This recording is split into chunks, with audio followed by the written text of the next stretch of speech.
G'day guys, welcome back to a new episode of the Boundary Riders podcast. Of course, with round one of the finals all said and done, we have a lot to talk about today. We're going to be taking a look at Port Adelaide and what is up next for Ken Hinkley, the Western Bulldogs, and then bowing out of the finals. Of course, we'll be taking a look at our tips for week 2 of the finals and much more. So let's roll the intro and get straight into it.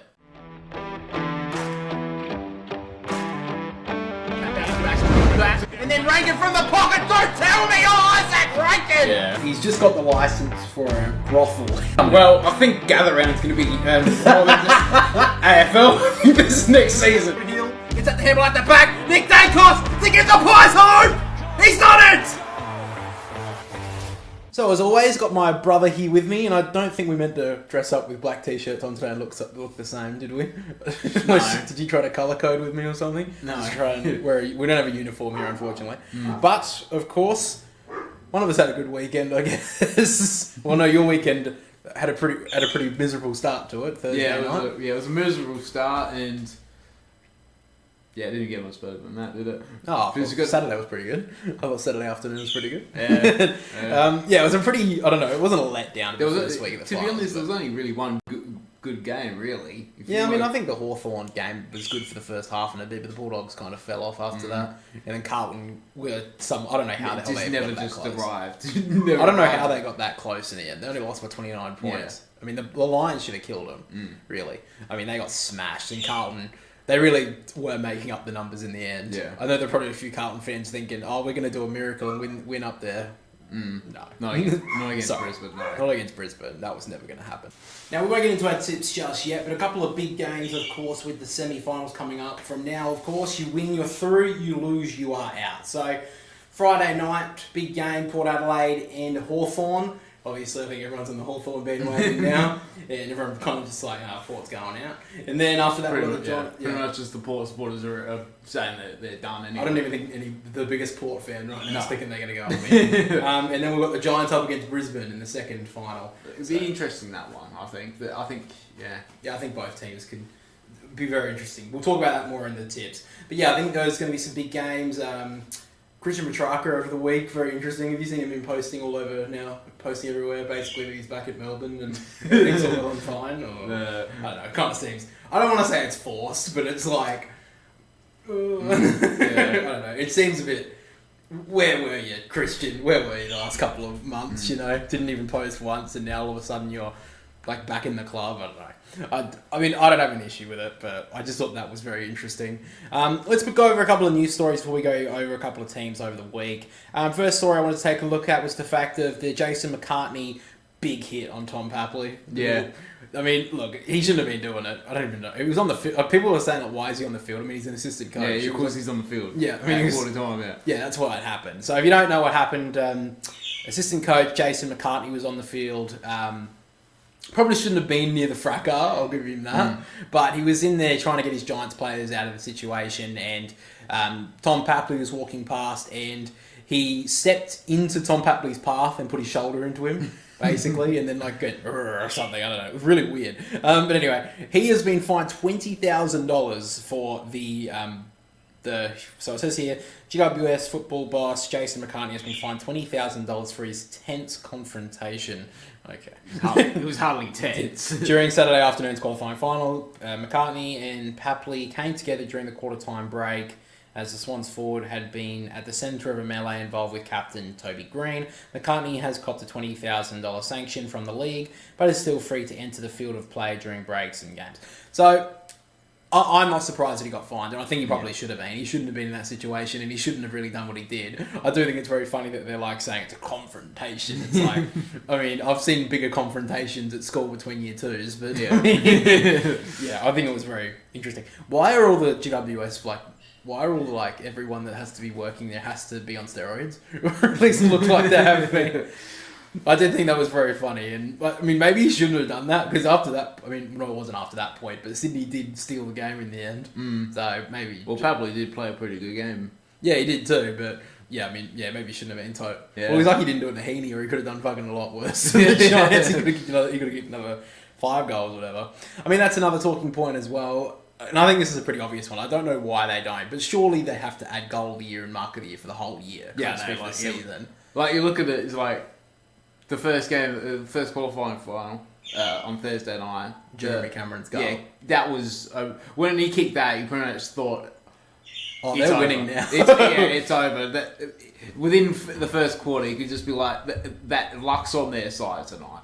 I think it was a lot more than luck, but yeah, I do. Well, yeah, it was luck to begin with. Then Port decided to play like that. Yeah, and then Isaac Heaney's mark. Massive. Oh yeah, and then Jack Buckley Like, saving his life. To be honest, you don't see those sort of marks anymore. Yeah. Like Players, I don't think really go for them, but Heaney went up and he took the mark. And kudos to Jack. But do you think he meant to grab his it arm? seemed like it was. I think it was just a bit of not I thought luck, but it was like he got him at the right point and he took pulled him his down. arm, which Yeah. like pulled him, Yeah. yanked him. And then his mum put a tweet out saying, "Thank you, Jack Buckley. I really appreciate you not letting my son land on his neck." Oh, I he thought would it have. was Yeah, sweet. it would have been a horror injury if he did. Yeah, I think it was a very good mark, and I do think that it's very interesting that like throughout this year there hasn't really been there's been a couple of good marks and there's been a couple of like good goals, but there haven't been.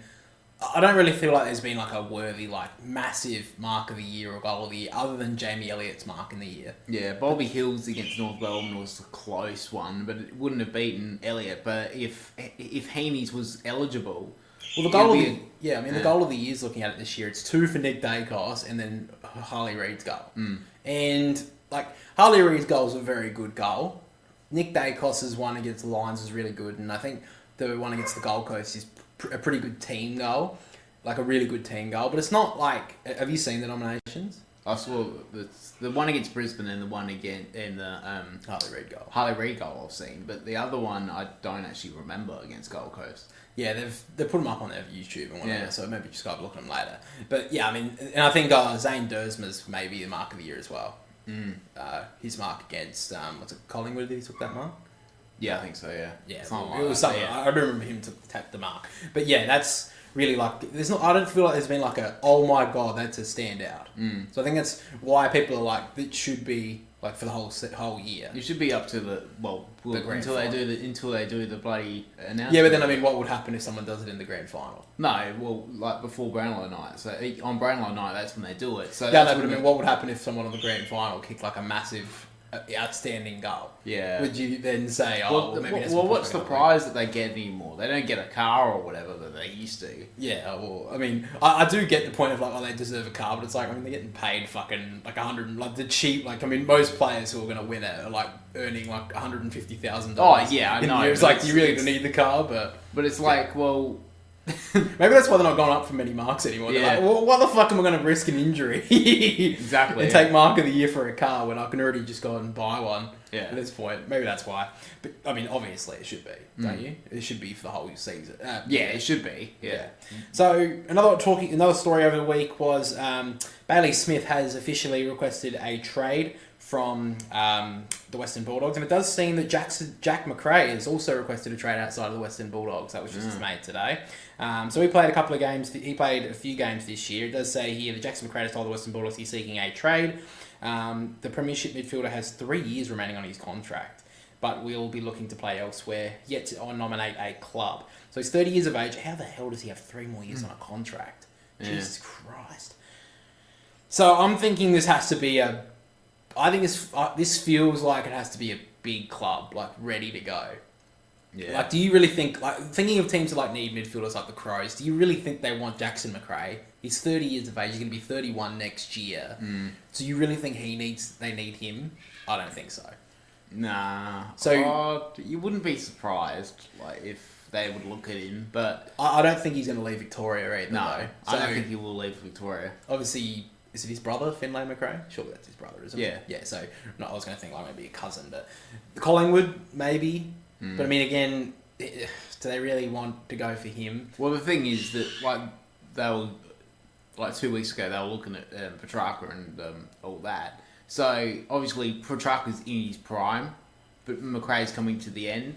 So, they wouldn't need a lot of cap space, you wouldn't think, to do it. But the thing is also, because he's got 3 years left on his contract, that could just manoeuvre that. But Yeah.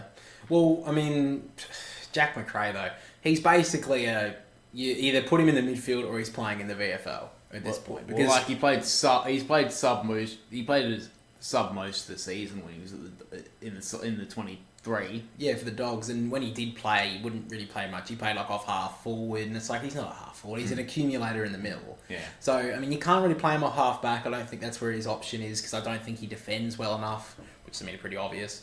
So, I don't really know about that, but I don't really see a team like a suitor for him at this stage. Maybe it's a bit weird, but maybe a Hawthorn would be a good go because he is a bit older and he could give their younger guys a go. But they're like the way that the Hawthorn structure is at the moment, Sam Mitchell, I don't think would look at that. Yeah, but I think the Saints may look at him because they seem to want it.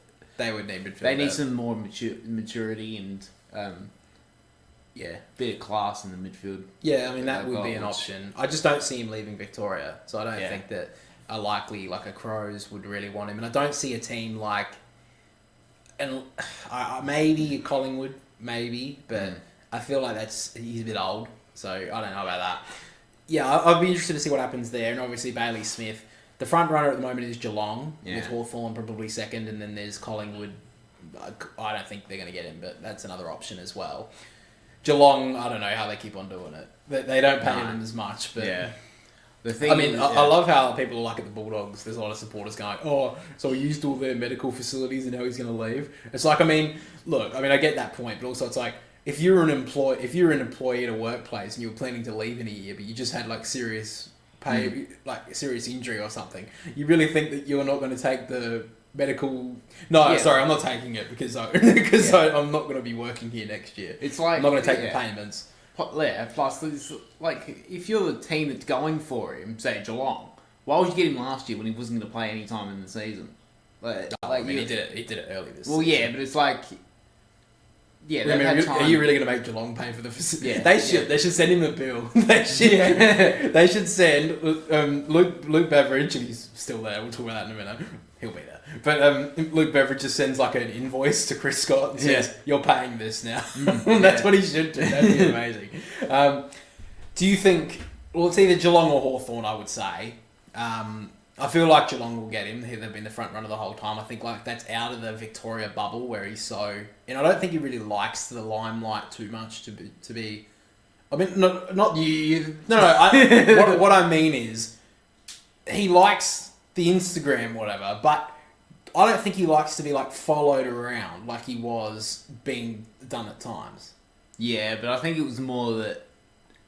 Like, you haven't really heard much of him this season. Because I think he's trying to stay out of the limelight. I think he went on holiday as well at one point. So I think Geelong's his better suitor because I think he actually wants midfield minutes. And let's be honest, Dangerfield probably has 2 years left. Well, you've ripped Port Adelaide's heart out. Well, yeah, but he's still only got 2 years left, I think. I think he gets first string on Hawthorn's midfield as well if he goes there. Well, let's be honest. Like, you look at it, Nash, Newcombe, Day... He's in front of Nash. Come on. I don't know. I think if you want someone to tag at someone, that's who you go with. You go with Nash. Well, I mean, you look at teams like Sydney with James Jordan. I mean, he's probably the best tagger, one of the best taggers in the league. He's not playing midfield minutes. He jumps in there in the next stoppage when think of when they played Carlton this year. I feel like they're chucking Bailey Smith in the middle, no matter what team he joins. The only team he didn't do it was with the Bulldogs, and I think that's their own doing. He wouldn't have left if they actually played him where he needed to play. So that's on them, in my opinion. But anyway, maybe they should have traded him when they had the chance. But I think the Bulldogs are going to go hard for it as well. They've got to... I think it's very interesting in Tom Barras or whatever. He's going to go to the fucking Swans and the Eagles are like, "Oh, we'll give you more." And then he's like, "Oh, okay, I'll stay." And now he fucked off. And now they fucking lied, the Eagles, the Dogs, and now we can't even get him. Yeah. We should have put in an offer. Fuck's sake. I would like Tom Barras, but it's a bit late now. He wants to go to Hawthorn, where everyone wants to fucking go because everyone loves Hawthorn now. Which I think is going to wear off pretty soon. I'm going to be honest. I don't mind. I like the... I know you didn't really like the Jack Ginnivan stuff when he's like, "We'll see you in 14 days" to the Brodie Grundy. I didn't mind it.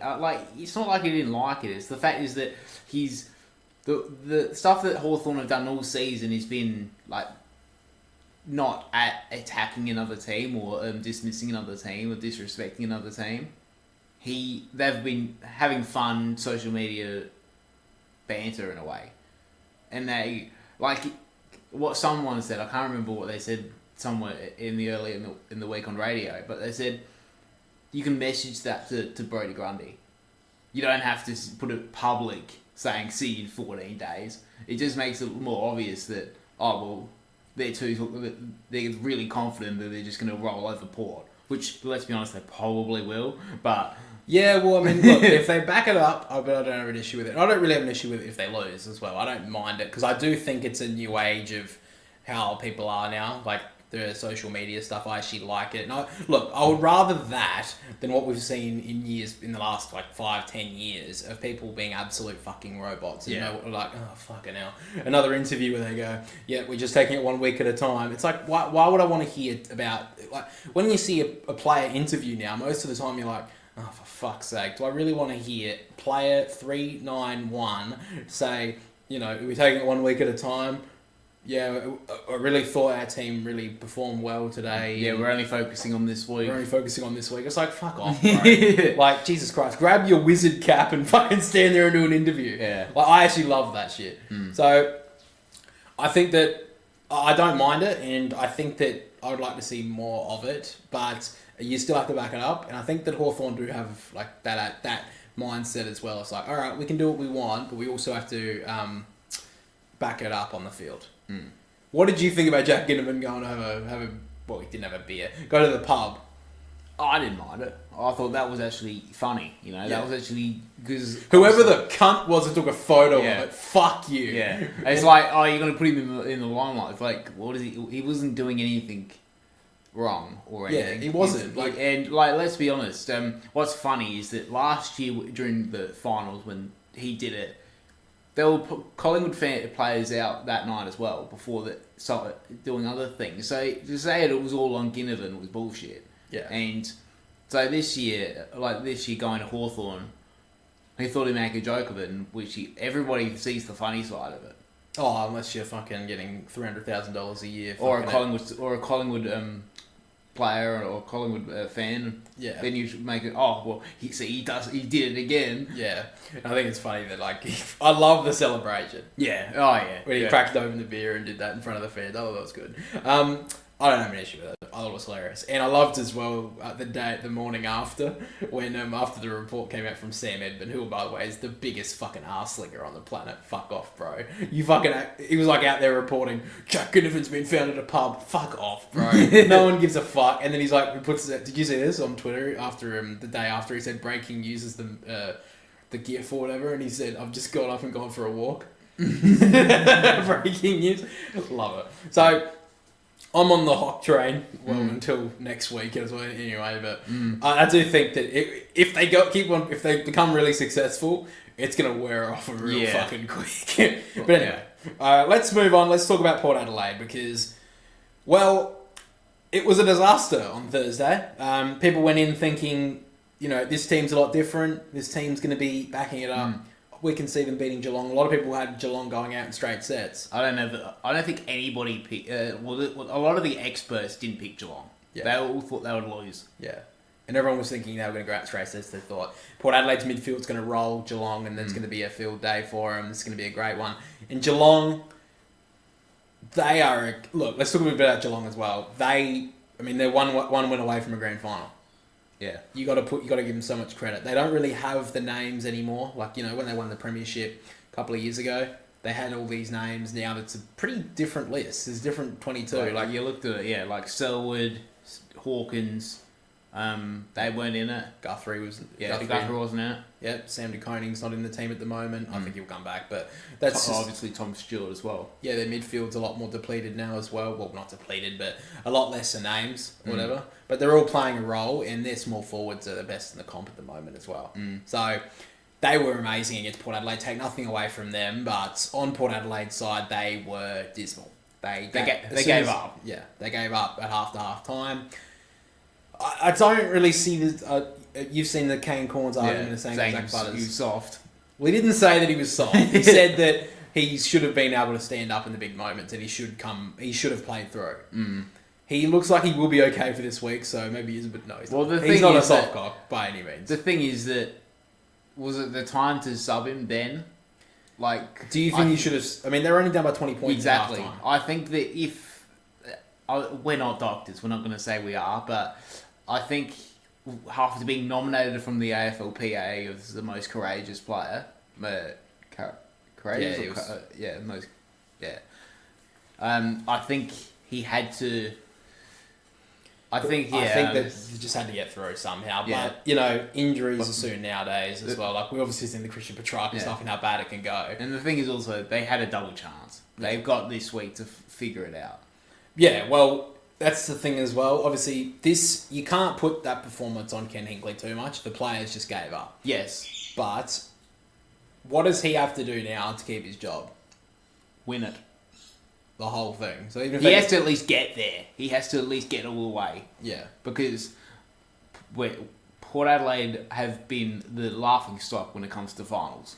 Well, I think that he has to make the grand final now. I feel like if they lost in a close game against Geelong and then won this week, if they got to a prelim, I feel like that would be okay. But at this point, they got smashed by Geelong. Yeah. So even if they do beat Hawthorn this week, I don't think that's gonna save his job. I mean, I think it would be a great win for him if he was able to go and beat Geelong, beat Hawthorn. But they're not even the favourites at the moment. They're in a semi-final, a home semi-final, and they're not even the favourites. Yeah. I've never seen that. No. Like a team that's going in, who finished second on the ladder, playing a team that's seventh, going in as the underdog. Yeah. They're going in as the underdog. So and it's not, and it obviously, it's at home in Adelaide. It's not like it's Geelong playing at the MCG against Hawthorn. They have to travel to SA to do this. Yeah. And they're favourites. Yeah, exactly. So Hawthorn are in great form. I don't take anything away from them. We'll talk about that in a test. But Port Adelaide, they have to make the granny at this point. I think to Ken Hinkley to keep his job. But there's also a point as well. You can sit there and say, have Port Adelaide overachieved a little bit?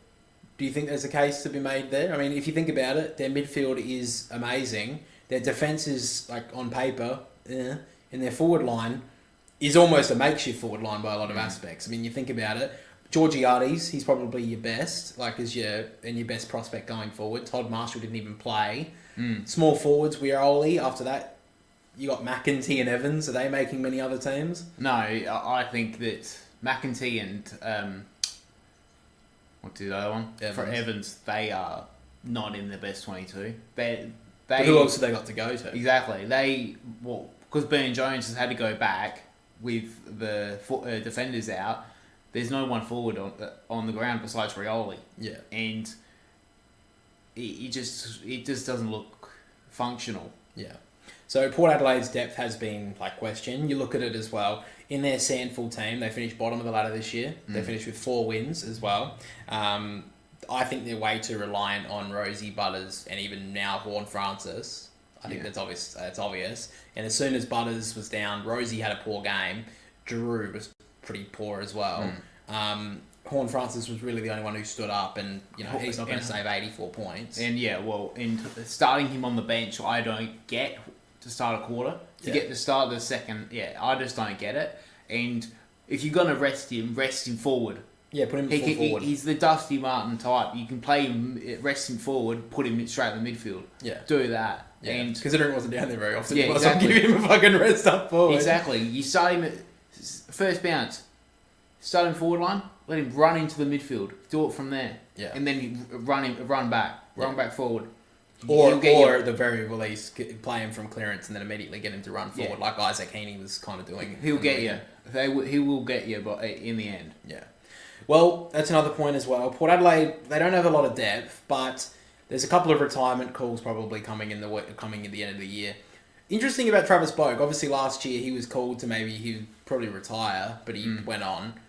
He's been pretty decent this year. He was the best player in the Port game. He was the best player for Port Adelaide in that game. Yeah. So, does he go around again if he wants to? I would. Yeah. Dixon gone. Yes, he has to go. He looked all at sea. He had 2 weeks off. Yeah, and he still looked out of it.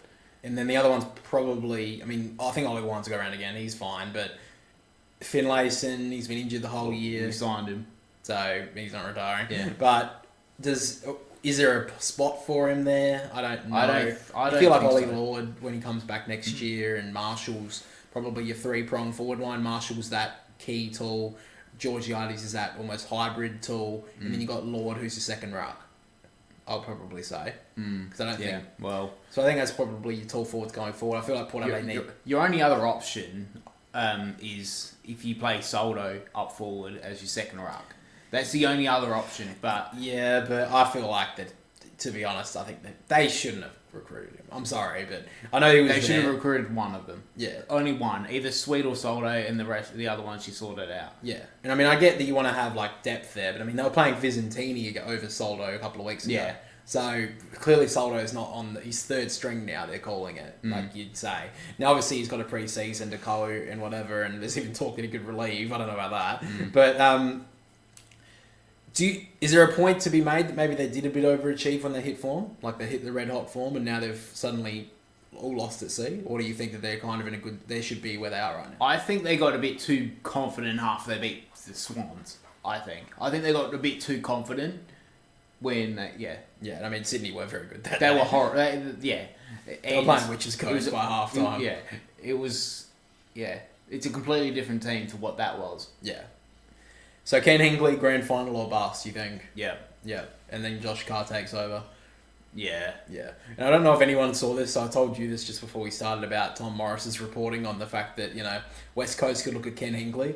And his report was, yeah, well, I haven't actually researched this, but Ken Hinkley could be going to West Coast. It's like, yeah, look, I don't think you can say that when you're a reporter. Saying, I haven't done any research on it. It's like, yeah, I don't think Year 4s can get away with that sort of stuff, right? You can't either. Now, look, I don't know if Ken Hinkley is going to be going anywhere. I don't feel like he would leave to go to another club, so I feel like he'd have to be sacked from Port Adelaide to do that. I wouldn't say it's a bad option for him. Like, I think he would be a pretty decent coach. But would he want to rebuild? He did that a little bit at Port, but I feel like he was kind of came to the team to Port Adelaide when there was young guys just coming up. Like, you think about it, Travis Boak was at his prime ages, and, they picked up Ollie Wines through that first draft, and had a lot of younger guys coming through at that stage. But I think Ken Hinkley hit the vein of Port Adelaide like at the right time, I would say. Do you kind of get what I mean? Yeah. So, he never really, he would have to fully rebuild West Coast. Because they haven't hit rock bottom yet. Yeah, I don't think they have. And, yeah, so I think that's kind of something, does he want to do that? Who knows? But I still think he'd be a great get. Moving on, though, to the Western Bulldogs. Now, you think about it, you look at it, they finish 6th, they go out in the first final, you think, fair enough. But this team, they can't be I feel like they're a little bit, and I know Kane Corn's like as a hate boner for the Western Bulldogs and Luke Beveridge, but I feel like they're getting a little bit swept under the rug here. They should have been making top 4 this year. Yeah, having a second chance. With Carlton getting going out as well, and Port Adelaide getting smashed. Yeah, it seems like they've been swept under the rug a bit. Yeah, you think about the Bulldogs, and I know you can talk about their list. I think it's a very good list. Would I say it's the best? Maybe. But I think that there's some holes in it. But I think that's in every single list. You look at it, last 3 years they've made finals in 2 of them and went out in the first week straight away. I think they've got the best tall forward trio in the comp. I think it's a pretty fair call. Darcy, probably the best. He in the next couple of years, he will be the best second ruck forward in the comp. I think it's pretty cool. Jamaru has the... obviously the Buddy Franklin traits and so many. He's had some really good games. He went missing against Hawthorn, and then Aaron Norton, one of the best marks in the game as well. Midfield, probably the top 4 best core midfield group in the comp as well. You've got Liberatore, you've got Treloar.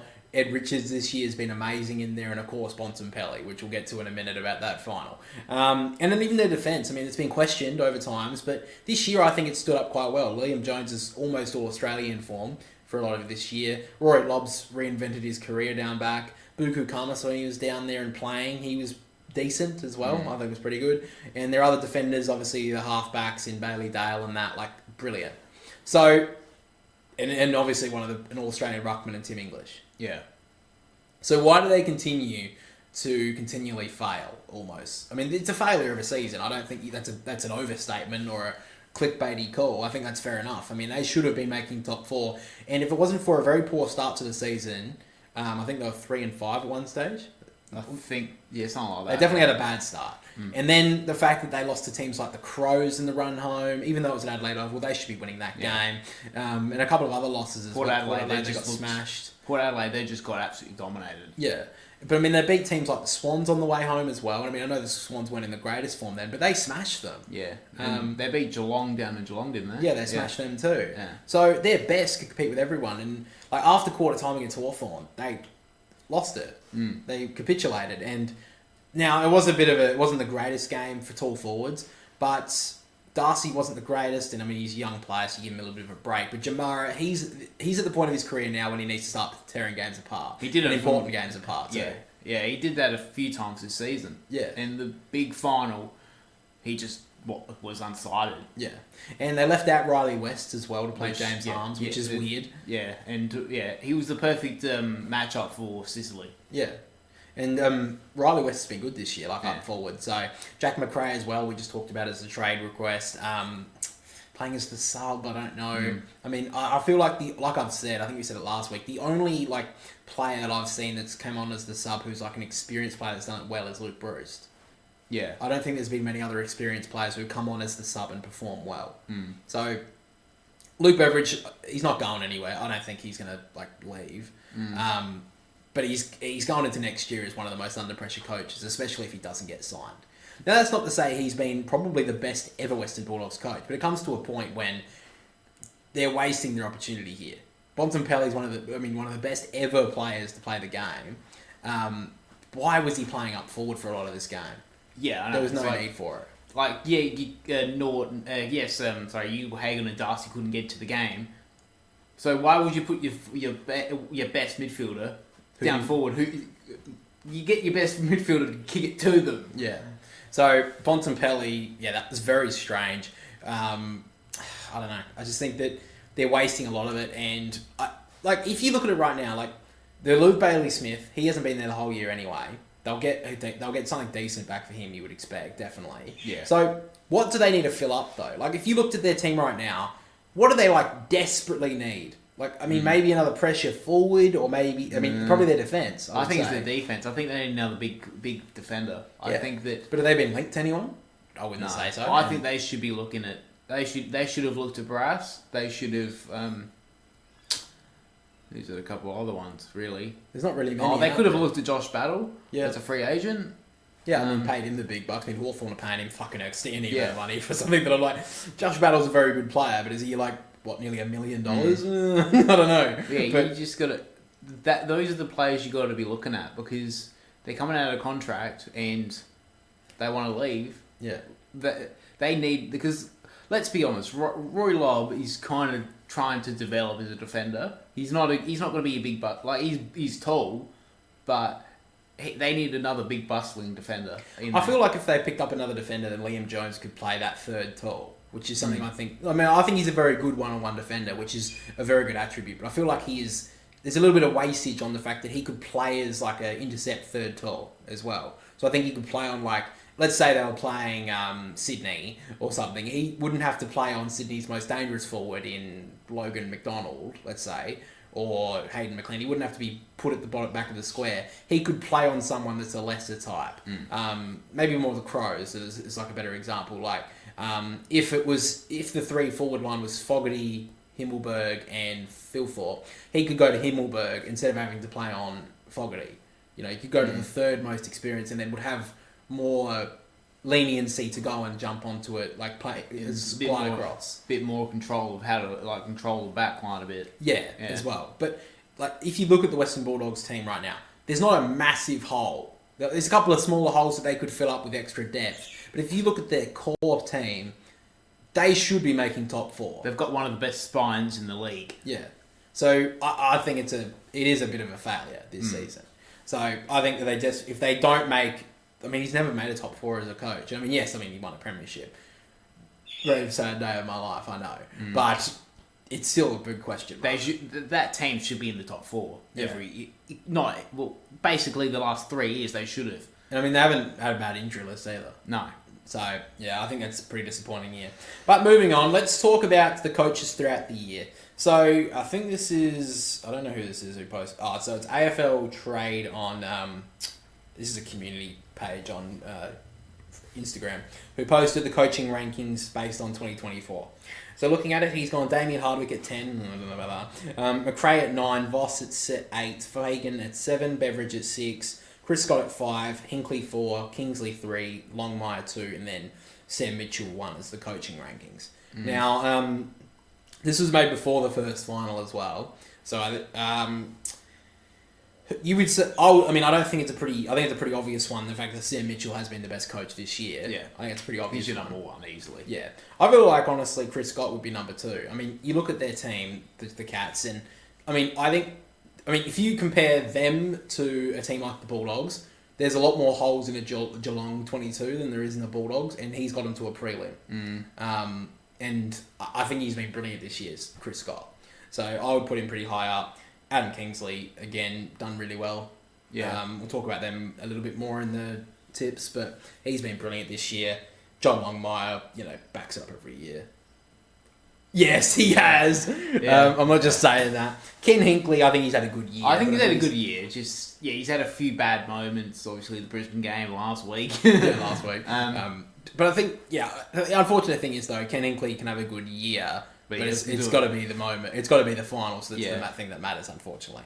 Chris Fagan, I think he's done very well to revive their season. I don't know if I'd put Damien Hardwick at 10. I don't think that he's had that good a year, to be honest, because, they've won all their games at home, but they haven't won away. Yeah. I think that's on the coach as well. And Craig McRae would be 9th. I don't know about that. You lost. No, you lost. I think that's it. They won the premiership last year. But there's been a few coaching jobs this year that have been questioned. Like you look at Alistair Clarkson. Longmuir, you could say he's been a good coach this year. Yeah, I'd probably say he's in the top 10. I think that he's above Damien Hardwick and Craig McRae. Because I think that Justin, if you take away the month, look, obviously with the month, you obviously think, they failed because they fucked up in the last month, which is fair enough. But they did lose their best key forward, one of the best key forwards in the game, and Josh Tracy, and I don't really want to count Sean Darcy. I think Sean Darcy's a great ruckman, but I think that Luke Jackson should have been able to hold that job himself. Yeah, I think losing Alex Pearce again. And then Alex Pearce as well was a massive loss. So, basically you lost your key forward and your key back. If you kicked out the key forward and back for any side, they would struggle. Yeah. Because that's where that's where your pillars down each side. That's where your focal points are. And Alex Pearce is the director at fullback as well. So they would have been all at sea at times.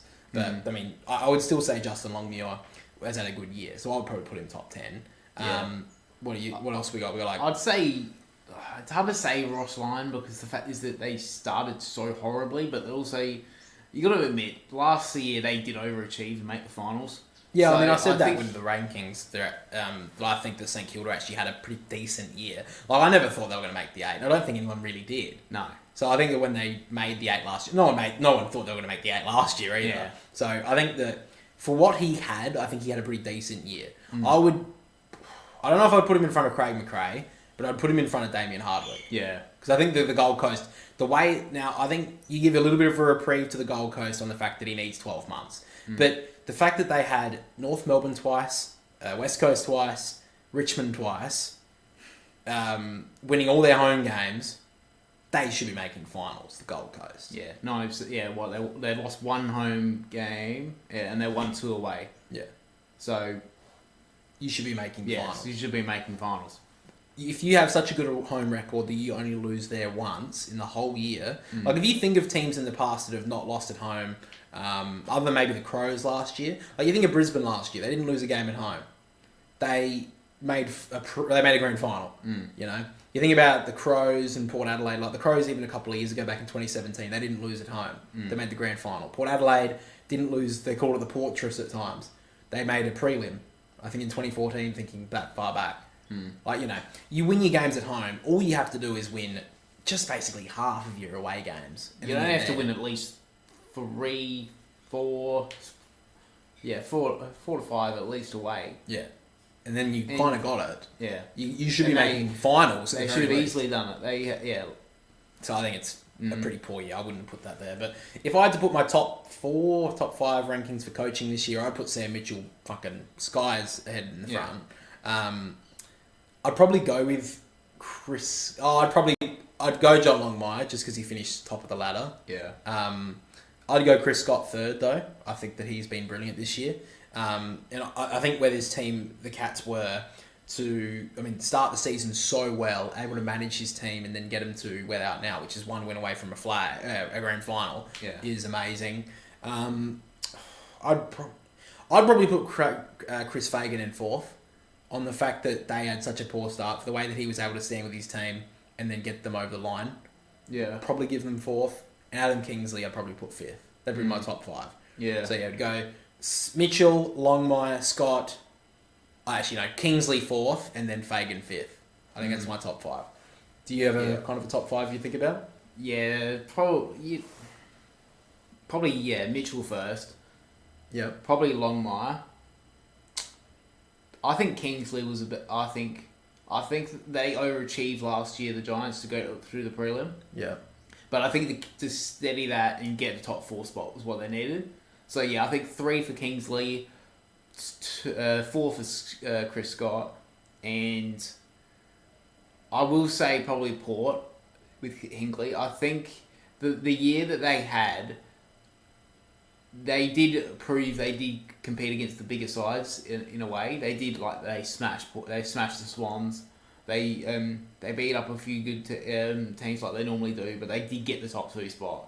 Yeah. So I think Ken Hinkley was the 5th best, but it doesn't matter what he does during the season, home and away season. It's what he does at the pointy end. Yeah, and that takes him to the point now where they have to win the flag or they're busted. Yeah. Yeah. All right, well, that's about it for that part of the podcast, all that sort of drivel. Who really gives a crap? Don't even remember the first, 35 minutes of this podcast. It's all about the tips for the semi-finals. Win and you're through, lose, go home. Well, not even home. You're probably shipping off to another country at this point, probably. I'm assuming you don't want to be seen by anyone in the public, and the fact is, who the fuck's staying here in Australia for their... I guess you got Mad Monday, but after that you're shipping off with the amount of money that the AFL players earn now. Anyway, first final, Friday night, Port Adelaide v Hawthorn. Everyone's on the Hock train. Who gives a shit about Port Adelaide? Yeah. No one gives a shit. Anyway, let's talk about the question marks going into this game. Port Adelaide's midfield need to respond, especially Rosie, Drew and Butters, because they were pretty much woeful. Butters give it a bit of a reprieve because of the rib injury, but he still needed to perform in that first half and he simply wasn't good enough. Can Port Adelaide's forwards compete? We saw in the game against the Cats that they could not fire a shot. It'll be interesting to see what their selections are, but forwards have to fire against Hawthorn or they're going to get swept through. On Hawthorn's side, can they continue their hot form? They've been so good for so long now. Will they continue it, or is it going to Adelaide going to be too much? I don't know. Is the injury list starting to take a toll on the Hawks as well? We've obviously seen Frost already ruled out this week for the rest of the season, along with Cam McKenzie, and Will Day has been ruled out as well. And the final talking point is, can Port Adelaide hold up when things get tough? Because that's been the big talking point this week, that when the Cats had them done at halftime, Port Adelaide simply just bent over and took the rest of it. So, looking at that, what do you think's the main point that Port Adelaide have to do to win this game, and the Hawks have to do to win this game? Port Adelaide just have to go to work in the midfield. They need to start it there. Horn Francis has to start in the game with. I think you have to start your 3 prongs. You have to start Rosie, Butters, and Horn Francis in the midfield. You just have to start off the game and make a statement. This is your midfield, boys. You got to do it. Yeah. Ollie Wines, you can come in second string in 20 minutes. These 3 are doing it for the start of this game. Yeah. They're making the point. Hawthorn, what do you think? Simply just have to keep on doing what they're doing. Yeah, pretty much. Yeah. Now, a couple of matchups I've kind of pointed out here. Drew, I feel like he goes one-on-one with Newcomb. I feel like he had a poor game against Dangerfield last week. He let him off the chain. I feel like he needs to respond. I feel like Jai Newcomb's their sort of in and under sort of player. I feel like Drew matches up pretty nicely with him. Port Adelaide, will they go tall now that Frost is out? So, will they keep Dixon in with Marshall, Georgiades, and then Radicalier? Will they drop Dixon for Marshall? Or what do you think's going to happen there? I think they'll drop him. Yeah, you're going to drop Dixon for Marshall? Yeah, I think so. I just think that they can't do that.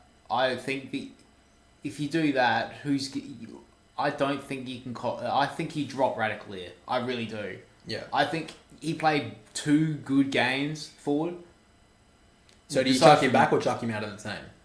Yeah, I think you chuck him back, to be honest. I think just with that the 3-pronged forward line for Hawthorn, I think you chuck Radicalier back or you drop him. And, yeah, you bring Marshall back in and chuck him forward. Yeah. So you think a Marshall, Georgiades tall forward line, and then you play Smalls around him. Maybe Jason on Francis pinch hit forward. Yeah, that's how I'd do it. Yeah. Because the 3-pronged forward line Port Adelaide have tried to do all season has not really worked. Yeah. On big occasions, it hasn't really worked. I feel like Friday night as well, there's not a big... I mean, I know Frost is out, but I think that the Hawks would already struggle with 2 forwards tall now. Mm. So I think that they don't need a third to try and stretch them. I feel like most of the time when teams are trying to strategise by going, we have to go really tall, it just never really works. I think, you look at it, it's like if you take Horn Francis out of to the forward line, he's your third tall. He could be your third tall because he is so bulky. Well, who would you... I mean, the thing is, like, if he goes to full forward, you probably think Blake Hardwick goes to him at... I feel like Jason Horn-Francis can win a one-on-one on Blake Hardwick. Yeah. So I think that's what they kind of have to do. And I think that's kind of the talking point. We were talking about it before we started, but I feel like Horn-Francis, if he's not tired, he's fine. You play him from clearance, and then he just sprints forward immediately, and then someone else can, Ollie Wines or whoever it is, can take the stoppages around the ground. Horn-Francis, I feel like... Because, I mean, if he runs forward and they get a quick clearance... if you're a John Newcomb or a Connor Nash or whoever you are, you don't want to be one-on-one inside the forward 50 with Jason Horn-Francis. That's your X factor. That's what I think they really wasted against the Cats early, which inevitably lost them the game. Yeah. And I think the one other talking point, one other matchup you called for is Burn Jones goes to Dylan Moore. Yeah, I think that needs to happen because unless if you're going to chuck him back forward because they were so incompetent, the forwards for Port Adelaide, you put him there. Yep, you try and get him kicking a winning score for you, or put your pressure on forward, or you put him on Dylan Moore. Yeah. Now the one other talking point as well is what are they going to do with all the small forwards for Hawthorn? What are Port Adelaide going to do? Pray. You got Nick Watson, you got Ginnivan, you got McDonald, and you got Dylan Moore. It's a pretty tough four to try and quell. I mean, especially when Houston's not there, Farrell's not there either. Now they are attacking defenders, but what are they going to do? I mean, you think that either you got a Lears, a Thatcher back there, Bergman. You feel like they've got to take the 3, the Chol, Deer, Gunston. Yeah. So they chuck what Jace Burgoyne. I mean, that's not an option. I don't think he's too skinny. I feel like he'll get run around all day. He could only go to McDonald, I think. So you probably put Lockie Jones on one of them. Yeah, but I think you'd only be able to put him onto Nick Watson. Mm-hmm. I think just because he doesn't have as much pace as the other two. I think at Ginnivan. I think they just match up a bit better. They're a bit more Nick Watson's a bit more bulkier than Ginnivan. And I think you'd rather Jones playing in that back 50 area than him going up the ground and getting caught back. Yeah, so Nick Watson's not one to... Nick Watson will go up the field, but I think he can... It's more easier to quell him, I think. Also, you got to also think... both Watson and Deer, they kicked 7 goals last week. They're a first-year player. Both of them. Maybe they're just built for finals. They could be. They could be built for finals and they'll roam all the way and Nick Watson will win the Norm Smith. Yeah. But which is what most people want at this point. But are we expecting them both to fire again? Who knows? Like, it is only Port Adelaide at the end of the day. Yeah, they did do it on pretty good players last week in the defence for the Dogs. So you got to think that... But I get what you're saying. It's going to be... Can they stand up twice in a row? Can they do it 2 weeks in a row? But with the likes of Gunston and Chol, who... Well, Chol's been a bit, hit and miss sometimes as well, but he's learned to quell that. Yeah. Seems learned to keep that consistency. Yeah, and your experience in Gunston and Bruce, which we haven't really talked about either. So there's a lot of those experienced forward lines that Port will probably struggle against, really. Well, let's get to the tip then. What are you going with? I think Hawthorn. I think that's pretty obvious. Yeah. I think that it's hard to pick Port Adelaide when after that hugely bad performance. They just looked all at sea, and whatever Port Adelaide were trying to quell this week, or this year, meant nothing after that. They said, oh, they were ready. They were experienced enough to do this. They had last year, which was a write-off because they weren't ready for it. They said they were ready, and they were pathetic. So you can't see them? No, I can't see them winning. Okay. I'm tipping Port Adelaide. No, you're not. I'm tipping Port Adelaide. I'm going to tell you why. Port Adelaide are such a response team that they are going to bounce back this week. I'm calling it. All right, Jack Ginnivan has set them alight. All right, he said, "See you in 14 days, Brodie Grundy." Port Adelaide would have seen that. Ken Hinkley puts that on the board and says they've already got this written in the books. Okay, Ken Hinkley saying we are going in as underdogs at home in a semi-final. No, we are not. I'm being serious. Port Adelaide will win this game. All right. I don't know what they do against the Swans next week. Who knows? They have a good record against the Swans. He has to make a grand final, Ken, to keep his job. Port Adelaide, as players, every single time this year, they have been embarrassed on the football field, which has been a couple of times. They have been able to respond. Yeah. I'm picking Port Adelaide because they are such a response team. Now, look, the only thing that's standing in their way is Hawthorn, which I think is the hottest team in town right now. So it's going to be tough. But their best has beaten Sydney by 112 points. Their worst gets smashed by 84 points. So if they bring their best, they can beat Hawthorn. If they don't bring anywhere near their best, if they bring 80% of their best, they're going to get fucking wiped off Adelaide Oval with Ken Hinkley's contract ripped up in front of him. So I'll call Port Adelaide to win this game. Not exactly 100% confident, but I feel like as a response, they're going to do it for him. Because these players always seem to fucking respond when Ken Hinkley needs his job. So that's why I'm picking Port. Not too confident, but I'm picking them for that reason. All right. After that, the second final probably hasn't been talked about very much. No, it hasn't. It's basically about, Hawthorn, we all love Hawthorn, and Port Adelaide, Ken's losing his job. Ken's out the door. So the final that no one really cares about, the Giants up against Brisbane. Now, I think this is going to be a great game. I think this is actually going to be the game of the weekend. I'll call it now. But no one's going to... Look, similar to last week, no one really talked much about the Swans and the Giants game. But then or the Brisbane game, really. They were just saying that Carlton, they're bringing all their players back. They'll at least make it a bit competitive. They didn't. Yeah. Giants, Brisbane. I think there's only a couple of talking points in this one. Like, I think the major talks are the matchups. Can the Lions play a full game of footy? Because we saw last week, they were amazing in the first half. In the second half... How the hell did they let Carlton even have an attempt of coming back in this game? Well, when they were coming, Carlton, Brisbane had a couple of opportunities just to kick and stop the momentum. Kick a goal and Logan Morris 10 metres out missed. And, they just two, I think it was like 2 or 3 opportunities. Yeah, Zach Bailey had an opportunity. Yeah. He missed missed the footy. When he missed the ball. It's for those, more Zach Bailey than Logan Morris, but the experience there, you just have to stop and think. Yeah. And I think some of the experienced players were lost in that minute, in that time. Yeah, especially for the third quarter. I think that they were lost, especially...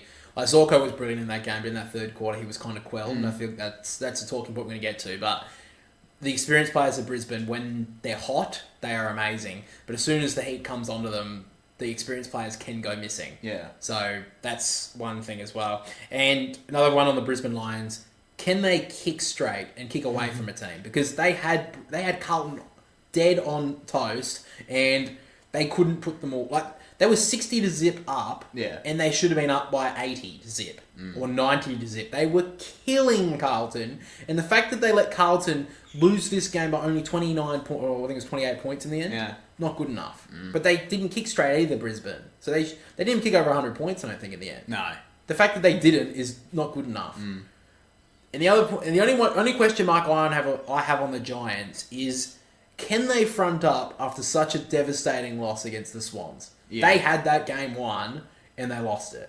Yeah, that's the only question mark I've got on the Giants. It was a brutal game of football. Exactly. It was a brutal game. It was the most brutal game of the final series so far, obviously. Yeah. So that's the only question mark I have on the Giants. Now, on the matchups, Toby Bedford has to come back. Even if he's injured, he would have stopped Chad Warner in that last quarter.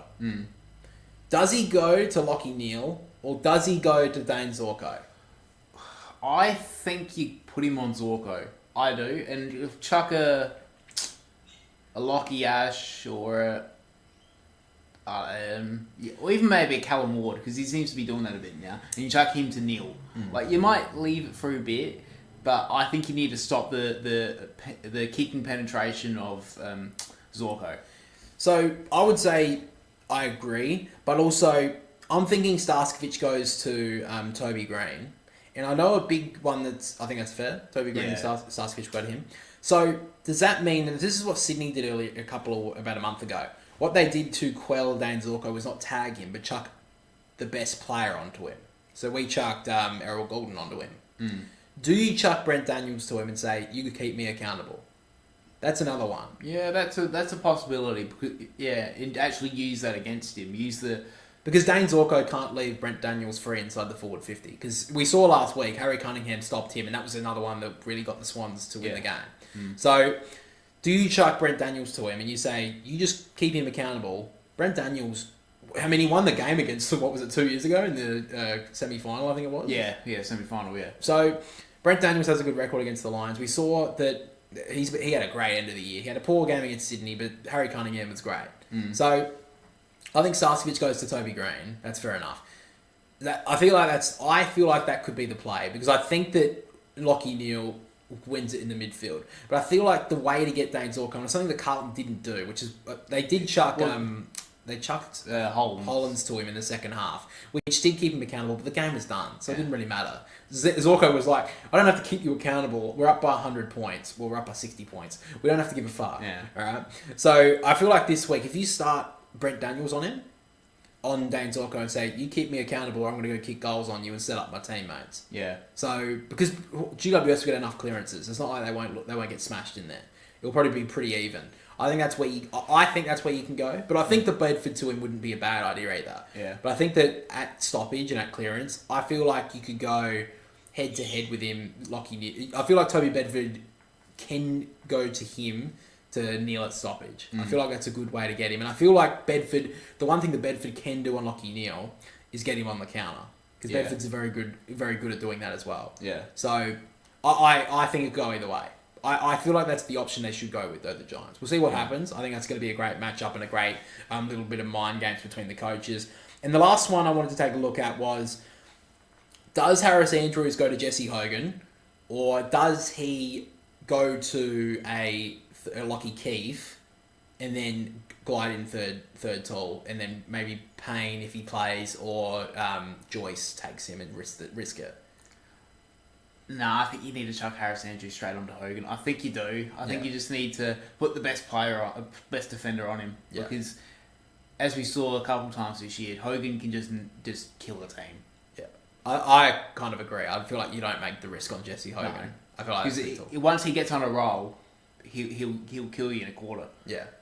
I feel like that's what Sydney did as well. They put their best defender on Tom McCartan, and he was, even though there were a couple of shaky moments the Swans had in that game, like when Melican and him ran into each other, I feel like at the end of the day, he was able to stop Jesse Hogan from ripping that game apart.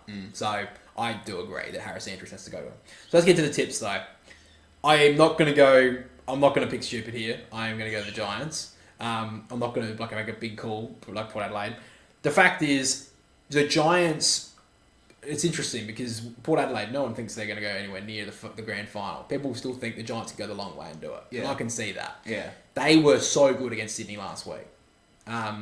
They just had a bad 15 minutes. They had a bad 15 minutes. Isaac Heaney tore them apart and they didn't have anyone to go with him. And that's just sometimes how it goes. The Giants were brilliant. And if you think about the rankings right now, the best teams in the best finals teams from the first week, you would put Geelong up top probably. But even then, Sydney and Giants probably equal second. They were very good that game. They were even par. The only thing that split them was Isaac Heaney's last quarter. And Chad Warner as well. So it was a star factor. And I feel like the Lions, at their best, I feel like they could beat them. But they haven't shown consistently, especially in the last month or so, that they can do it for 4 quarters. We've seen even last week, the Brisbane at their best for a half, brilliant. I don't think they can do it against the Giants for a full game. And the Giants, I feel like that they had the Swans for 3 quarters, and it was only an absolute star effort, like an all-time finals performance that beat them. Yeah. So I'm going the Giants on that fact. I think it'll be a great game though. Yeah. I'm going to go the Giants. I think it's a safe bet. Yeah. I think at NG Stadium, Hogan dominates. Yeah. And if they don't get that matchup right, they'll lose it before they start the first bounce. They'll lose that game. Oh, in the car park, the scoreboard will be at 60. Yeah. He'll have 3 goals before quarter time if they don't get that matchup right. Yeah. And I think that Carlton, they were stupid not to tag or any attention on Zorko. Yeah. So I think they won't be that naive. And I just think that they're just a bit more... They'll just dominate. They'll just be a bit more experienced in there. They won't let another game split. No, they won't. Pretty much McCartney and Kingsley will be at them all day, all week, and be like, we're not screwing this up, guys. We'll go the long way. We'll get there. Yeah, I kind of agree. All right, guys, so our tips this week, I'm going Port, and I'm going the Giants. You're going Hawthorn and the Giants. So obviously the winner of the Port Adelaide Hawthorn game will play Sydney in the prelim, and then the winner of the Giants in Brisbane will play Geelong in their prelim final as well. So a great couple of games coming up. That's basically all we have for the podcast this week, guys. Thank you for listening. Thank you for watching. If you did enjoy this over on YouTube, make sure to like and subscribe. And over on Spotify, we're growing over there right now. I think we've got a couple of followers really going over there, so I really do appreciate that. If you're over on Spotify, make sure to you can't follow so you're notified on the podcast and the reviews every single week. We are doing the reviews for the finals if you did miss it. I don't think anyone did. It got pretty good views. But if you did, make sure to leave a like on that as well. But make sure to leave us 5 stars on the Spotify as well, because that just helps us grow. And, you know, as I say every single week, I'm asking nicely, guys, all right? I can start abusing yous to start doing it. And look, if we don't start getting more 5 stars, we've got 3 at the moment, this is fucking quality, all right? Yeah. What was it? That Hot Tour Girl's making a podcast. If I see more likes on that shit than we have. We've done 80 episodes of this shit, alright? If Hot Tour Girl fucking makes a podcast and dominates us, I'm quitting. Fuck you all. Alright? So, leave 5 stars on this episode, alright? Thank you for listening. Thank you for watching. And we'll catch you all next week. See you later, guys.